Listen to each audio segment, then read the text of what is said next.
Пред да тргнете да ја барате среќата, проверете, можеби веќе сте среќни. Зашто среќата е мала, обична и невпечатлива и многумина не умеат да ја видат. Мисла на Душан Радович. Уметност на живење е да можеме да бидеме среќни во малите секојдневни нешта кои што ни се случуваат. Да се израдуваме за прегратката што сме ја добиле или за тоа што некој ни кажал дека не сака, треба да бидеме среќни за тоа.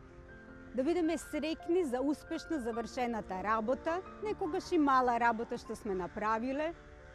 Да бидеме среќни за убавиот разговор што сме го имале со пријателот, за убаво сготвеното јадење што сме го подготвувале за своите блиски, да бидеме среќни за новото цвеќе што сме си го посадиле и за ред други нешта кои што секојдневно ни се случуваат.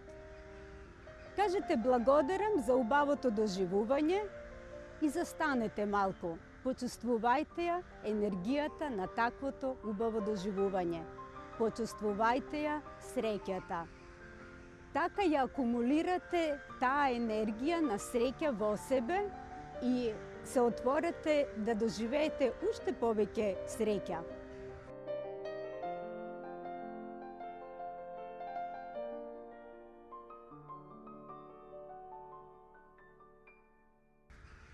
За жал, ние така живееме некогаш да постојано брзаме и за се нешто немаме време.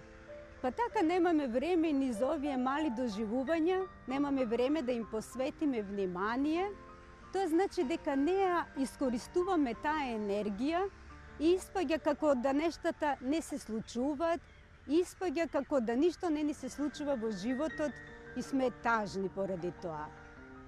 Некогаш паѓаме во замката на својот ум, кој што замислува дека нешто големо треба да се случи за да бидеме среќни.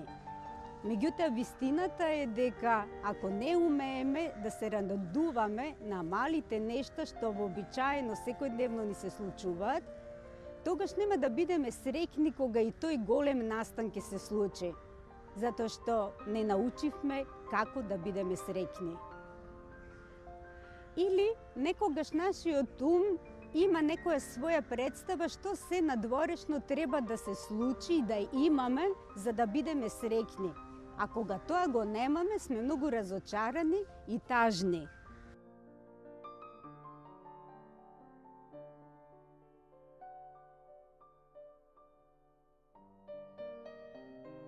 И толку сме понекогаш залепени за таа представа, што не умееме да се радуваме на другите нешта што ни се случуваат. И остануваме во состојба на чекање, која што никогаш не завршува, затоа што не сме присутни во тоа што сега ни се случува. Па наш е изборот.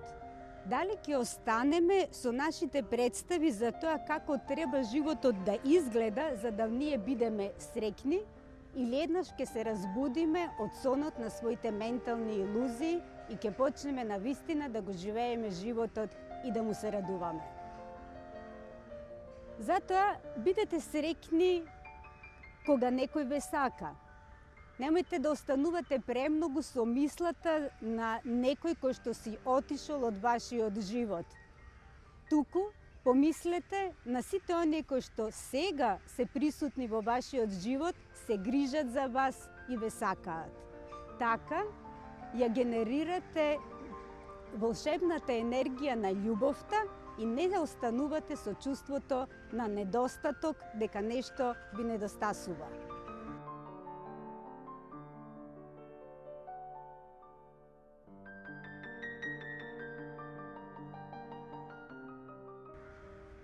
Така останувате со возвишената енергија на љубовта, а не со енергијата на нешто дека ви недостасува во животот. А она што го негувате и на што му посветувате внимание, тоа расте и се развива. Помислете на убавите доживувања што ги имате со вашето семејство. Мислете на тоа и кога се случуваат вообичаените нешта во животот но и кога имате проблеми. Така, не останувате само со чувството и грижата за проблемот, туку се отварате за новите можности да полесно најдете решение на дадената ситуација. Исто така, помислете на успесите што сте ги постигнале со вашата работа. Може би тогаш, кога сте во криза, мислете на тоа. Тоа ќе ви ја врати самодовербата и ќе се сетите дека и порано сте имале кризи, но сте нашле начин како да ги надмините. И ќе се сетите на увидот дека нештата се такви. Еднаш имаме подеми, еднаш имаме падови, имаме успеси, меѓутоа имаме и кризи. Таков е редот на нештата. И тоа ќе ви даде енергија да најдете нови решенија и за овој проблем кој што сега го имате.